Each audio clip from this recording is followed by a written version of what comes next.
le fait que vous êtes venus à la conférence n'intéresse pas les élèves de la 10e année. Le thème de cette conférence est ma vision de la France. Alors, le sujet que nous avons étudié depuis très très longtemps et nous le poursuivons toujours. Alors, quand vous êtes venus pour la première fois à la leçon de français, on vous a parlé tout d'abord de Paris, on vous a montré ses monuments, puis nous avons fait avec vous la connaissance de célèbres auteurs français qui étaient pour les enfants. Puis c'était déjà plus approfondi. Nous avons étudié avec vous la géographie, le relief, la situation dans le monde. Quoi encore? Nous avons fait connaissance avec des auteurs célèbres, avec la culture française, la peinture, l'architecture. Alors on peut poursuivre cette liste. Et aujourd'hui, c'est le bilan. C'est le bilan. Les élèves ont choisi les sujets qui les intéressent surtout et ils vont vous les présenter. Voilà, alors je souhaite à tous qui sont venus de recevoir le plaisir de ce qu'ils vont voir et entendre, et aux participants, à nos chers lecteurs.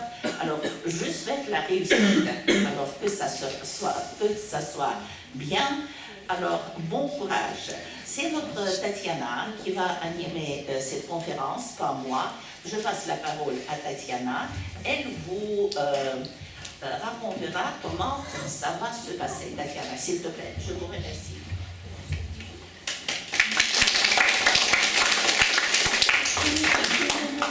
Bonjour à tous encore une fois. Tout d'abord, je vais vous présenter le plan de notre conférence. Je dois dire que nous travaillerons pendant 1h30. Nous allons voir 8 présentations et tout le reste, c'est pour demain. Alors, je vais commencer par la liste des participants. Premièrement, c'est Nastia Polova qui commence. Ce thème est la France dans le monde contemporain. Après, c'est Nastia Obukova avec la présentation sur le thème les dynasties monarchiques françaises. Maintenant, je voudrais annoncer la liste de tous participants.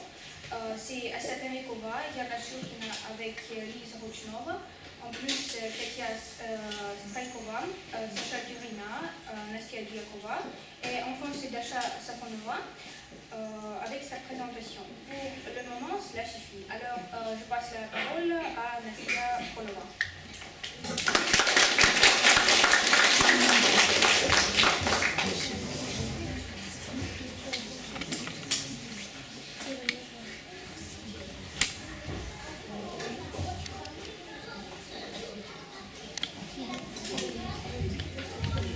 Bonjour à tous. Je vais commencer par dire que j'aime beaucoup la France. J'y ai été plusieurs fois, mais pendant cette conférence, je n'ai pas réussi à trouver un domaine précis pour vous en parler. Voilà pourquoi je parlerai de la France en général.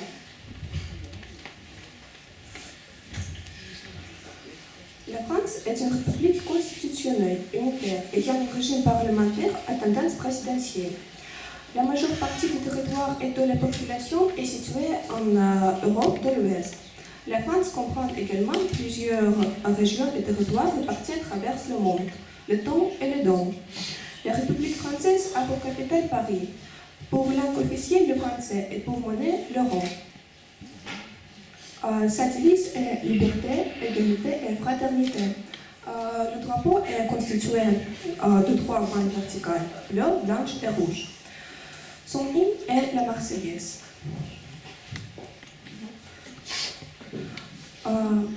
Les symboles non officiels sont le corps gaulois, Marianne et la Légion d'honneur. La France est classée 2e puissance économique européenne et 5e puissance économique mondiale. Elle figure parmi les premiers mondiaux dans les secteurs agroalimentaire, aéronautique, automobile, des produits de luxe, du tourisme et de nucléaire. Peuplée de 66,6 millions d'habitants, parmi lesquels sont les Portugais, les Français, les Italiens, les Juifs, les Allemands, Turcs, Tchèques, etc., la France est le 3e pays le plus grand d'Europe.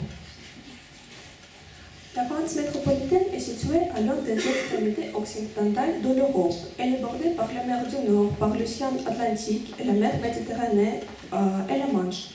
Elle est frontalière de la Belgique, du Luxembourg, de l'Allemagne, de la Suisse, de l'Italie, de Monaco, de l'Espagne et d'Andorre. La France métropolitaine comprend plusieurs îles, notamment la Corse et des îles côtières.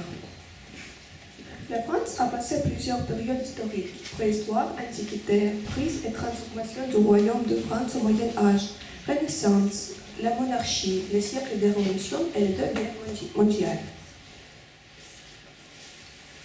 La France est divisée en communes, départements et régions. Les communes correspondent généralement au territoire d'une ville ou d'un village. Les communes, elles sont dirigées par un conseil municipal qui élit un maire, qui est le représentant de l'État dans la commune. Les départements créés pendant la Révolution française sont aujourd'hui au nombre de 96 en métropole, où ils sont dirigés par un conseil général. Quant aux 22 régions de métropole, dont les instances plus récentes, elles sont dirigées par un conseil régional, et l'État y est représenté par un préfet de région. La France appartient à plusieurs organisations internationales. La France est un des membres fondateurs de l'Union européenne, de l'espace Schengen et de la zone euro. Elle est également un des 5 membres permanents du Conseil de sécurité des Nations Unies. Enfin, elle est membre de multiples organisations internationales, comme l'Organisation du traité de l'Atlantique Nord, l'Organisation mondiale du commerce, l'Organisation de coopération et de développement économique, etc. Maintenant, je vais prêter votre attention à l'industrie et à l'agriculture française. La France est la 4e puissance industrielle mondiale. Les entreprises industrielles représentent 71,4% du PIB, produit intérieur brut, et 79% des exportations françaises. Son industrie est caractérisée par des évolutions contrastées. À côté d'industries modernes et dynamiques qui font de la France un des leaders mondiaux dans de nombreux domaines, automobile, aéronautique, cosmétique, pharmacie, nucléaire civil, etc. De nombreuses industries traditionnelles telles que mines, textiles, bois, construction navale, etc. qui ont leur effectif et leur chiffre d'affaires chuté. L'agriculture emploie 3% des actifs contre 2,5% en Allemagne et 1,3% au Royaume-Uni. L'agriculture française a été considérablement modernisée et mécanisée dans la seconde moitié du XXe siècle. La France est le premier producteur de vin au monde, malgré la concurrence récente des vins du Nouveau Monde. Elle figure également parmi les premiers producteurs mondiaux de céréales, de sucre, de produits de lait et de viande bovine. Il me reste de vous présenter le tourisme et la gastronomie qui, à mon avis, sont liés, car plusieurs touristes viennent en France pour des voyages gastronomiques, c'est-à-dire pour goûter les plats traditionnels français. La France est le pays le plus visité au monde. Les motifs du tourisme sont variés. Un tourisme culturel, balnéaire, naturel, d'affaires, de loisirs, par exemple Disneyland Paris, et de sports d'hiver. Les sites historiques payants les plus fréquentés sont, dans leur majorité, situés en Île-de-France. Et gastronomie. La cuisine française est renommée notamment grâce à ses productions agricoles de qualité. Nombreux vins, champagne, vins de Bordeaux, de Bourgogne, et fromages, roquefort, camembert, etc. Et grâce à la haute gastronomie qu'elle pratique depuis le XVIIIe siècle. La cuisine française est extrêmement variée et elle est essentiellement constituée de spécialités régionales. Il y a conquis l'ensemble du territoire, comme la choucroute alsacienne, le cassoulet languedocien, le beurre bourguignon, etc. Le repas gastronomique des Français a été inscrit le 16 novembre 2010 à la liste représentative du patrimoine culturel immatériel de l'humanité de l'UNESCO. La bibliographie. Merci pour votre attention.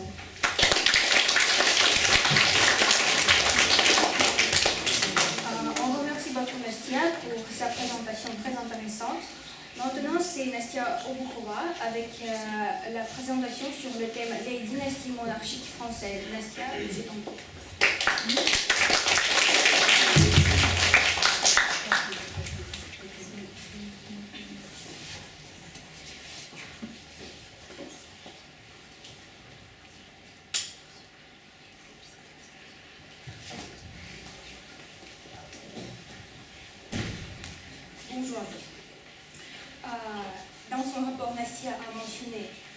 les périodes historiques passées par la France. Et moi, parmi ces périodes, j'ai choisi les monarchies. Et bon, je voudrais vous présenter un aperçu des monarchies françaises. Alors, d'abord, je commence par la liste des monarques de France. Et ce document réunit les rois et les empereurs qui ont régné sur les différentes incarnations de la France, monarchie. Royaume franc, royaume de France, premier empire, restauration, monarchie de Juillet et second empire.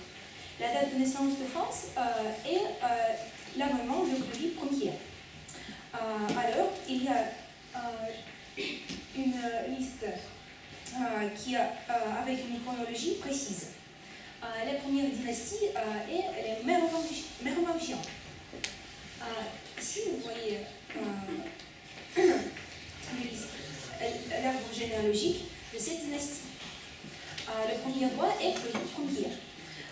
Il a conquis la majeure partie de Gaule et se convertit au christianisme. Le royaume franc est partagé entre ses trois fils à sa mort. Le premier de ses fils est Clodomir, qui a hérité du royaume d'Orléans. Le deuxième est Thierry Ier, qui a hérité du royaume aragonais. Et le troisième est Childéric Ier, qui a hérité du royaume aragonais. Le dernier roi de cette dynastie est Childéric III, qui a été placé sur le trône par Pépin le Bref, et il était déposé par ce même Pépin. Ce Pépin a été le premier de la dynastie des Carolingiens.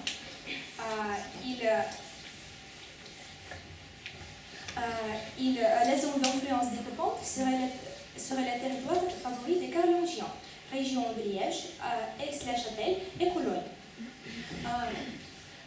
Voici, ici vous voyez l'arbre généalogique des Carolingiens.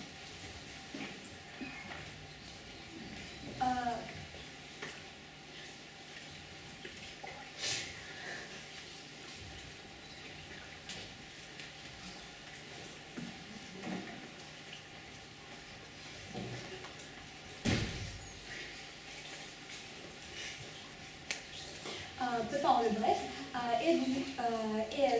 devient mari du palais de maîtresse à la mort de son père Charles Martel, puis de stress après le retrait de son frère Carloman.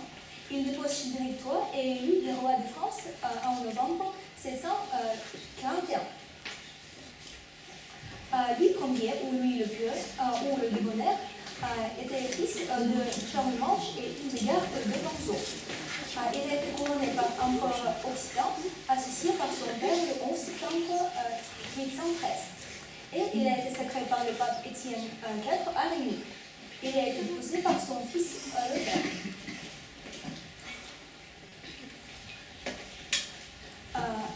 Oui, il était de la dynastie des Bevans. Et il est élu roi à la mort de Robert Ier par les grands du royaume, qui refusent de rendre la couronne à Charles le Simple. Il a été sacré à Soissons. Il est mort de cause corporelle sans laisser d'enfant mâle. Louis V, ou Louis le Fainéant, était fils de Lothaire et d'Emma d'Italie. Il a été sacré à Compiègne le 8 juin comme le roi associé. Il est mort des suites d'un accident de chasse. Puis vient la dynastie Capétienne.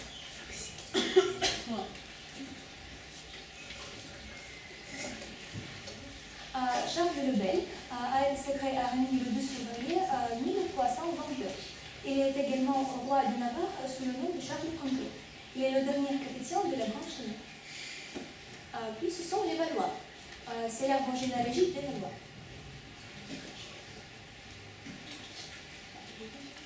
François Ier, où le père est restaurateur des lettres, a été le premier de cette dynastie. Il était descendant de Charles V et le premier roi de la branche des Valois anglais. Il a été sacré à Rémy et est mort de septicémie.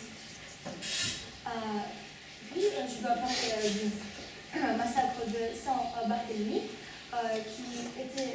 c'était un massacre de protestants à Paris qui durait pendant plusieurs semaines dans beaucoup de villes françaises. Cet épisode tragique des guerres de religion résulte d'une enchaînement complexe de facteurs aussi bien religieux et politiques que sociaux. Il est la conséquence des déchirements militaires et civils de la noblesse française entre catholiques et protestants, notamment la vendetta entre les clans d'Église et celui de Montmorency. Tous ces guerres ont affaibli l'autorité royale sous François II, Charles IX et Henri III. Alors, Henri IV est le premier de la dynastie de Bourbon, Éric la Couronne. C'est l'arbre généalogique des Bourbons. Henri IV, ou Henri de Bourbon, est surnommé Henri le Grand. Il est le premier de la branche de Bourbon. Il a confronté aux guerres de religion et il fut d'abord impliqué en tant que prince de sang, chef protestant avant d'accéder au trône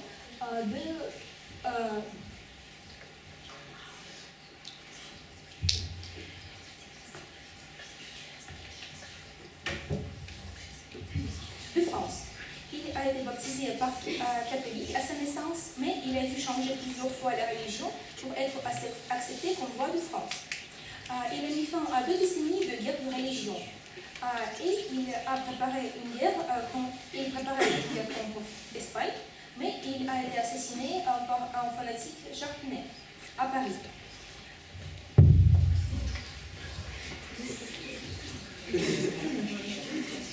Le désastre de la guerre de 7 ans et la perte de la plus grande partie de l'empire colonial a affaibli le pouvoir royal.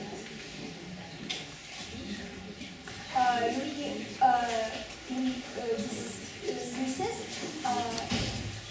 ne peut pas résoudre le problème financier et la crise économique. La révolution de 1789 a mis fin à la dynastie monarchique française. Merci beaucoup.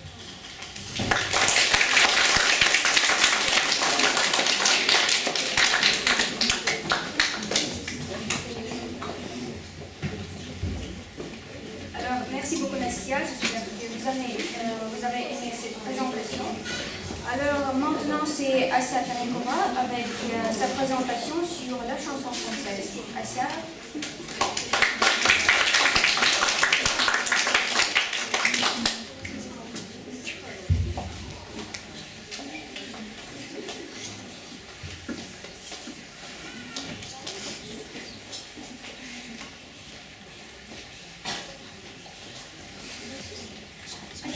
Nastia nous a parlé de l'histoire et je dois dire que l'histoire est une partie intégrante de la culture de n'importe quel peuple.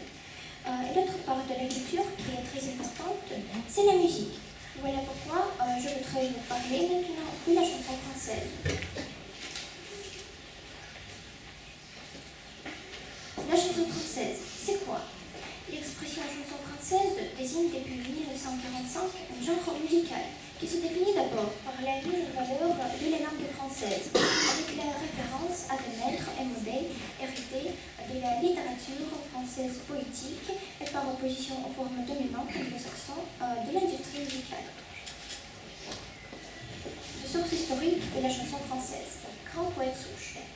Il peut être considéré que Baudelaire, Verlaine et Rimbaud, dont les portraits vous voyez à l'écran, sont 3 sources littéraires essentielles pour la chanson francophone moderne. Par leur travail sur la musicalité des mots, l'esthétique poétique et le format court de leurs textes, ils ont inventé un format qui deviendra celui de la chanson.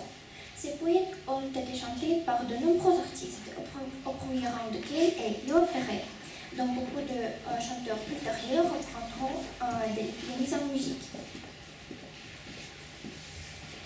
Héritage des formes. La chanson française en genre se constitue sur un terreau divers et riche, au plan de ses origines musicales. Il a intégré également des formes de la musique classique ou savante et des éléments du cabaret et de l'opérette. Les chansons se diffusent grâce à des lieux tels que le cabaret ou le musical, où les chansonniers peuvent diffuser leurs œuvres et acquérir de la renommée. À l'écran, vous voyez l'affiche du musical Olympia. Et maintenant, en petite chronologie chansonnière. De l'avant-guerre à la libération, naissance d'un genre. Des chansons typiques pour cette période, c'est plein de la dérision et de l'esprit de révolte. C'est une période c'est une tradition de rire et de panache. L'avant-guerre voit la construction du mythe de la femme française qui chante, Edith Piaf. C'est la naissance des premières vedettes du musical. Charles Trenet, Mireille, Jean Sablon, Gilles et Julien sont les chansonniers les plus populaires de cette époque. Maintenant, génération relais. Elle est constituée des chanteurs qui étaient déjà là avant-guerre et qui font perdurer dans une tonalité compréhensible de gaieté et de joie les traditions du chansonnier à la française. Ce sont Marcel Amour, Patrick Lavaux, Philippe Clay, Jean Constantin, Francis Lemar et les autres. La révolution des années 1950. C'est l'heure du retour aux sources littéraires. Comme auteur-texte, figurent sur l'ère des compositeurs-interprètes, parmi lesquels on peut nommer Charles Aznavour, Barbara, Gilbert Bécaud, Jacques Brel, Jean-Roger Cosimo, Jean Ferrat, Léon Ferré et Serge Gainsbourg. Les années 1960, l'avènement des adolescents et des idoles. Le rock'n'roll venu des États-Unis, puisque le monde échange les codes de la chanson et de la musique populaire. Désormais, la partie musicale, l'arrangement orchestral font un jeu égal avec le texte, quand ils ne sont pas tout simplement prédominants. La nouvelle génération d'artistes, parmi lesquels on peut nommer Dalida, Sylvie Vartan, Johnny Hallyday, Sheila, Eddie Mitchell, Claude François et Françoise Hardy, bientôt appelés Lier. Mais un mal musical de papa et nombre de chanteurs d'hier n'y résistent pas. La variété française elle-même en sera à jamais bouleversée. Durant cette décennie, si les anciens étaient bousculés et beaucoup d'eux étaient relégués à une retraite anticipée, les situations étaient tout autres pour des principaux tenants de la génération précédente. Les années 60 ont confirmé le talent de Jacques Brel, de Georges Brassens, Serge Aznavour et Gilbert Bécaud. Charles Trenet est toujours le fou chantant. Je demande pardon. Alors, Charles Trenet est toujours le fou chantant. Il montant ce recycle-acteur, mais il ne finit pas avec la chanson.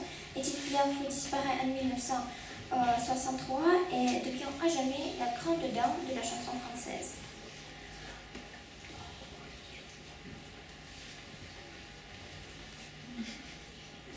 Ces années voient l'explosion lyrique de Ferré et l'avènement de Gainsbourg. Moustaki, Henri Salvador, Dalida franchir l'obstacle sans embâche.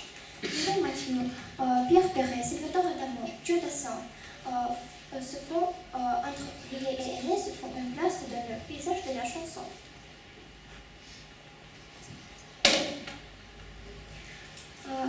Les années 1970.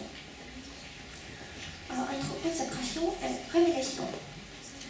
Les années 1970 sont l'occasion pour des artistes des années 60 de poursuivre leur carrière musicale. Dalida, Dieu Dassin, Claude François, Mireille Mathieu, Sheila.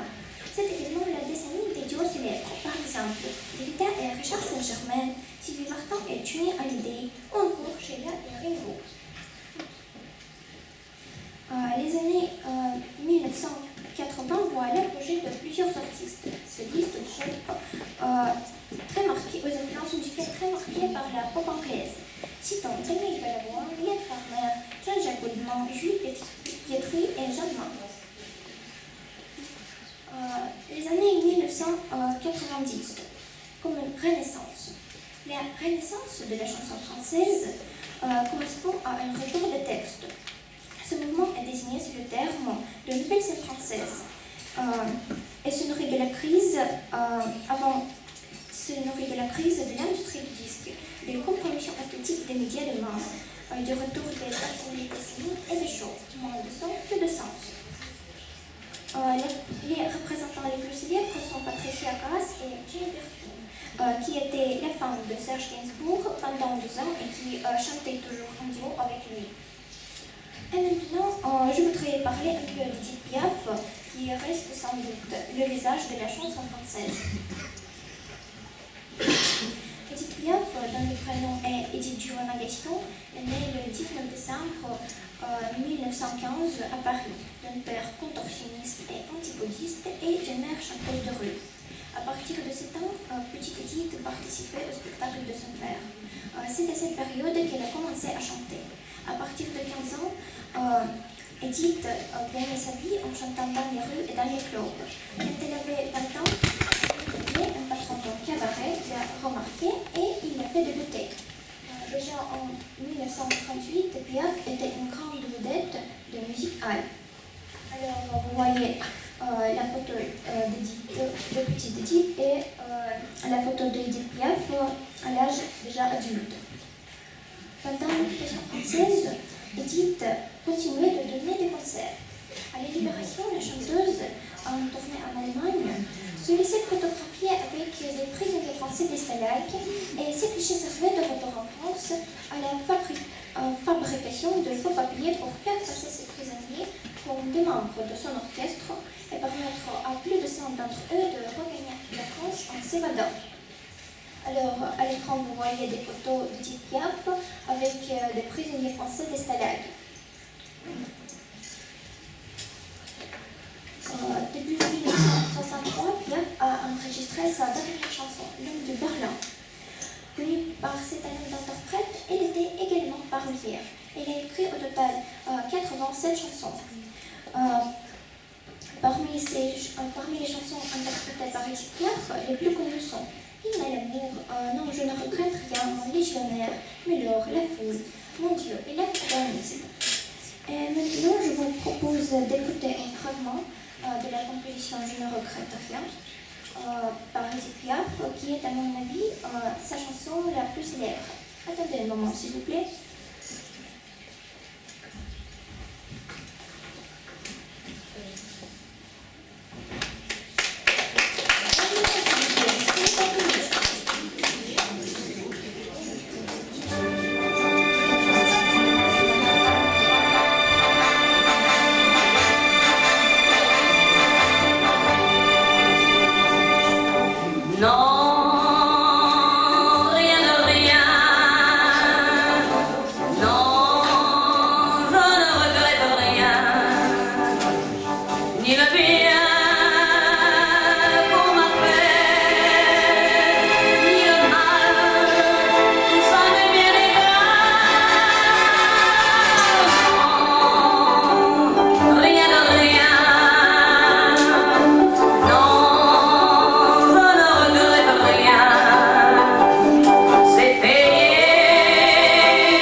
Alors, vous avez entendu le fragment de la chanson Non, je ne regrette rien. Vous avez entendu la voix de cette chanteuse merveilleuse et douée de talent. Et maintenant, vous comprenez mieux comment était ces chansons. Le public s'est identifié aux accents près et émouvants de cette femme, qui chante la classe populaire, le monde de la prostitution, le petit peuple parisien. La destinée de Piaf était courte, chaotique et tragique. Elle chantait ses chansons à la même ferveur qu'elle vivait sa vie. Gravement malade, à l'âge de 47 ans, Edith Piaf est décédée. Elle est enterrée au cimetière du Père-Lachaise à Paris. À la photo, vous voyez le tombeau d'Edith Piaf. Et maintenant, c'est la courte biographie. Merci pour votre attention.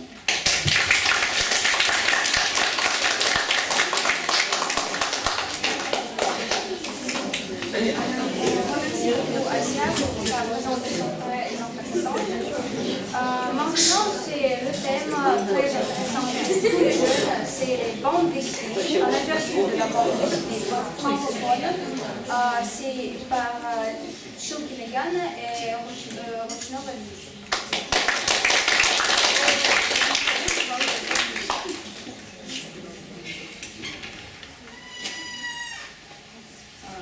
à tous. Notre thème, c'est les bandes dessinées francophones, mais non seulement.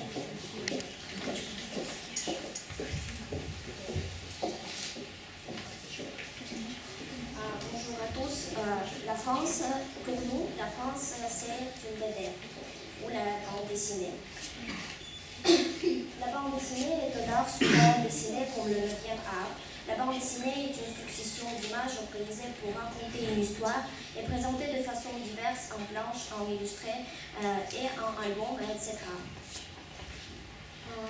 Définition.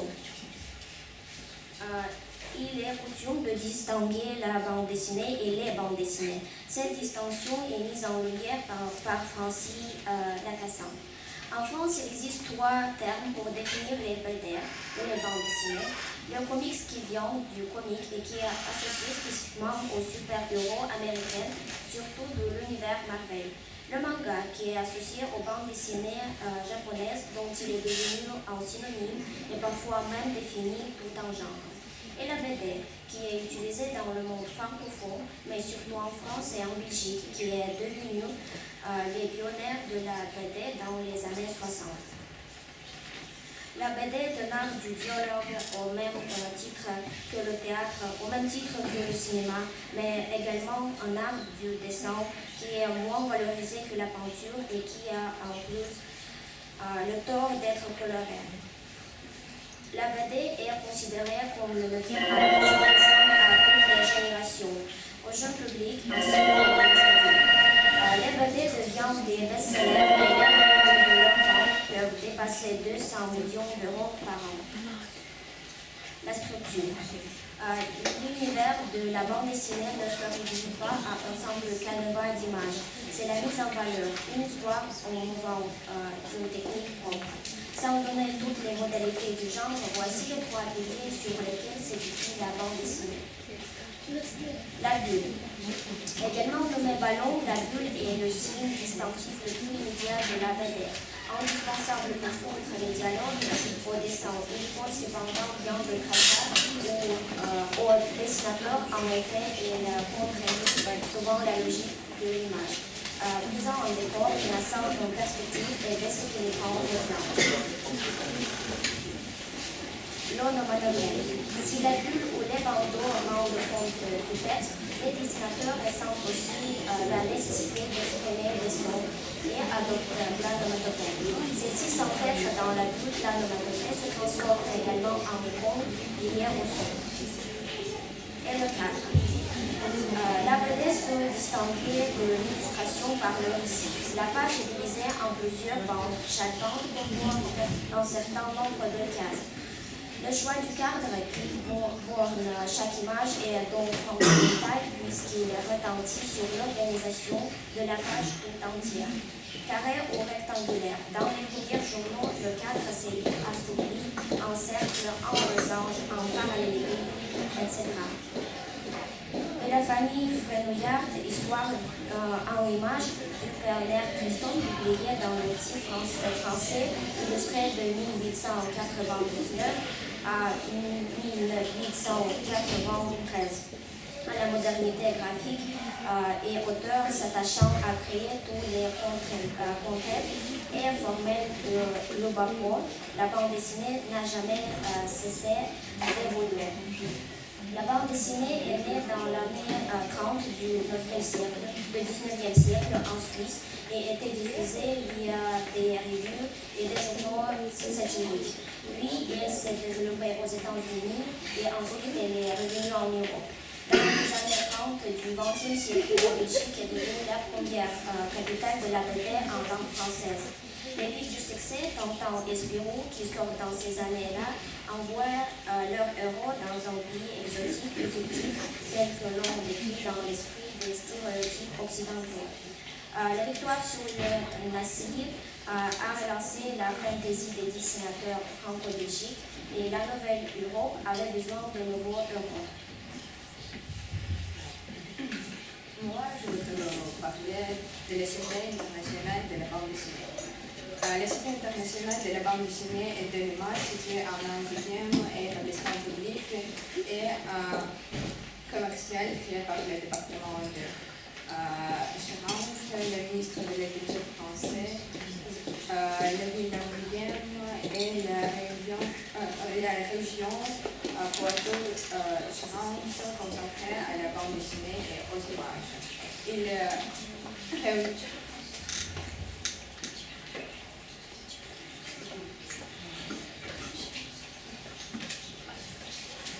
Il réunit le musée, la bibliothèque, la résidence artistique, le cinéma, d'art, l'essai, le lieu d'exposition, la librairie, les centres de soutien technique, multimédia. La Cité internationale de bande dessinée et de l'image organise de nombreuses expositions, des rencontres avec les auteurs et fait la médiation culturelle. Selon le ministre de la Culture, le musée de la bande dessinée est classé musée de France. Le Festival international de la bande dessinée. Le Festival international de la bande dessinée d'Angoulême,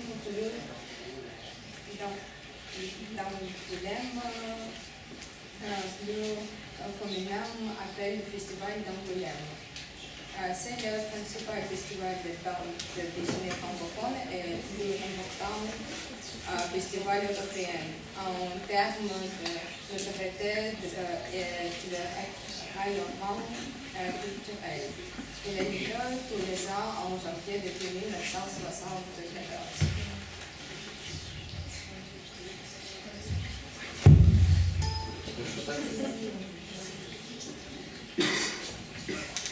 Maintenant, je voudrais vous présenter quelques bandes dessinées mais qui sont populaires en France. Mais ce n'est pas les bandes dessinées francophones, c'est les bandes dessinées japonaises et ils s'appellent les mangas.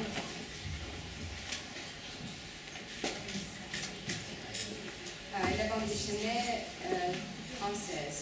En matière de bande dessinée, l'initiative de transposition de l'histoire de France, digne de son nom de façon thématique organisée et tout simplement chronologique, revient aux éditions Pluriel. Et maintenant, je voudrais vous présenter quelques bandes dessinées francophones qui sont populaires en France. Les aventures de Tintin.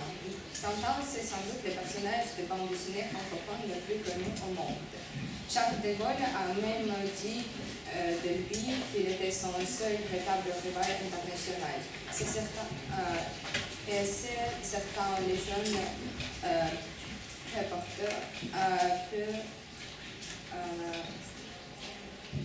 sans synergie d'une belle carrière à l'étranger. Il a lutté contre la mafia chinoise, a dénoncé le féminisme et même marché sur la Lune 100 ans avant les Américains. Les aventures de Tintin font partie des plus célèbres et les plus populaires bandes dessinées européennes du XXe siècle. Ils ont traduit en 50 langues et sont adaptés à nombreuses reprises au cinéma, à la télévision et au théâtre. Ils se déroulent dans un univers reproduisant réel, provenant de personnages aux traits de caractère bien définis. Tintin est accompagné durant ses aventures par son Fox-Rivière Mulot. Ici, on peut les voir. Les Schtroumpfs. Les Schtroumpfs, c'est une série de bandes dessinées belges créée par Feuillot en 1958, racontant l'histoire d'un peuple imaginaire de petites créatures bleues logeant dans un village champignon au milieu d'une vaste forêt. Les 16 premiers albums ont été créés par l'auteur original, mais depuis sa mort, le 24 décembre 1958, 1982, son fils Terry participe à la création de nouveaux albums. Et maintenant, je voudrais vous présenter quelques bandes dessinées pour les adultes qui sont aussi populaires en France. Les bandes dessinées françaises pour les adultes. Les Blondes, c'est une série de bandes dessinées humoristiques retranscrivant la majorité des blogs connus sur les femmes blondes, souvent relatives à leur prétendue stupidité. Et bien sûr, en France, il y a la satire politique, c'est une tradition hexagonale. L'abondance d'albums consacrée à Nicolas Sarkozy l'année passée témoigne de la vitalité du genre. Merci pour votre attention.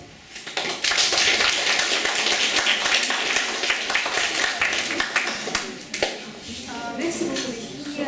Maintenant, c'est la présentation faite par Katia Straikova, c'est les épisodes du cinéma français. Alors...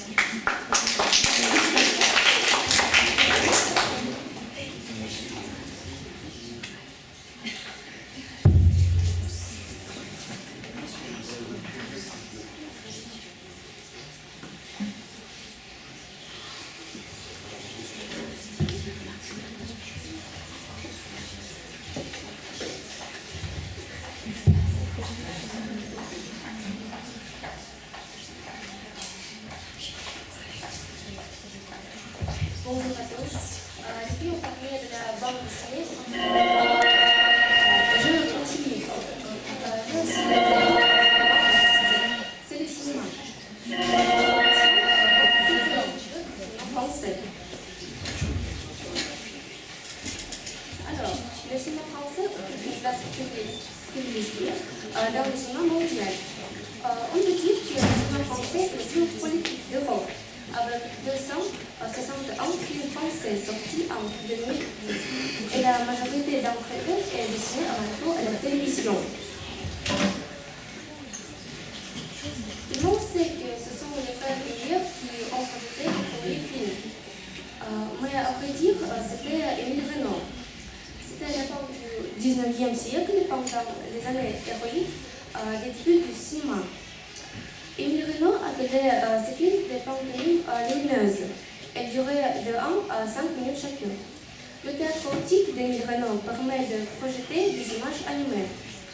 C'était les premières projections sur grand écran du cinéma, avant celles des frères Lumière.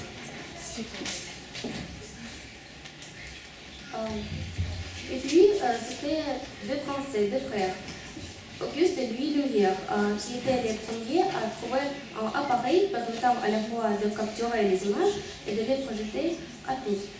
L'un des frères, Louis, avait tout simplement eu l'idée de s'inspirer du mécanisme de la machine à coudre. Les deux frères ont breveté leur invention en mars 1895. Ils l'ont appelé le cinématographe. Ici, nous voyons les frères Lumière, leur invention et le programme du 28 décembre et les titres de leur film. La première projection publique et payante du cinématographe a eu lieu le 28 décembre 1895 à Paris. Elle marque la naissance officielle du cinéma. Ce soir-là, dans le sous-sol du Grand Café, une trentaine de spectateurs ont payé 1 franc pour regarder 10 films d'environ 1 minute chacun. Alors, une petite pause, nous allons regarder l'un de ces films.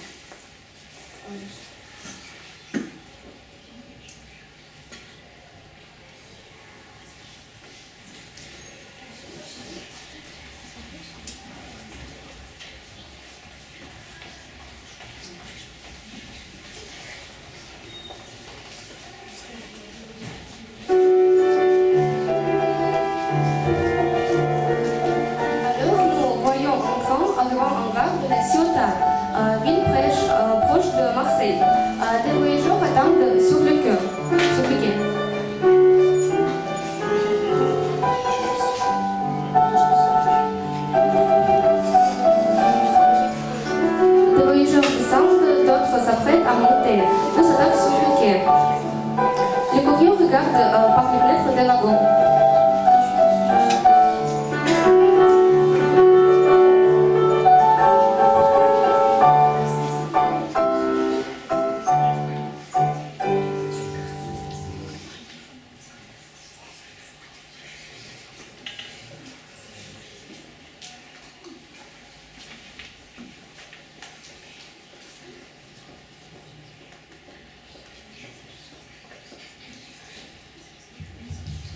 Alors, nous avons vu l'un de ces films, des films de Lumière.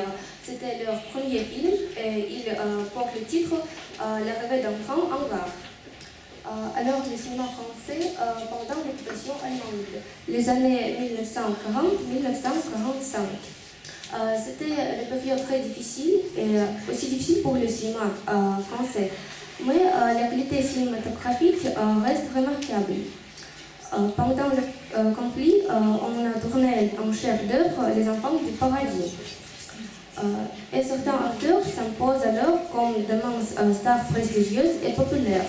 Fernandel, Michel Simon, Jules Regnault, Albert Préjean, Pierre-Richard Ville et des réalisateurs tels que Jean Renoir et René Clair. Qualité française, Nouvelle Vague.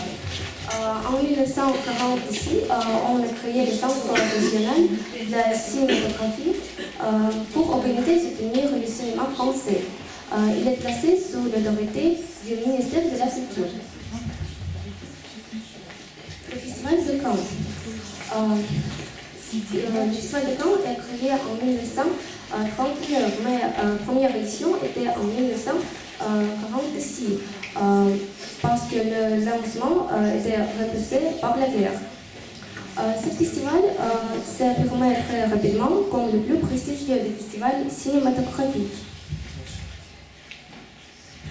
Le Festival de Cannes, ainsi que de nombreux ciné-clubs qui se sont créés un peu partout en France, aussi bien dans les villes, les établissements scolaires, les entreprises et de nombreuses salles labellisées Art et Essai, permettent au cinéma français de garder une fenêtre ouverte sur le monde. Crise et renouveau du cinéma français. À partir de la fin des années 1900,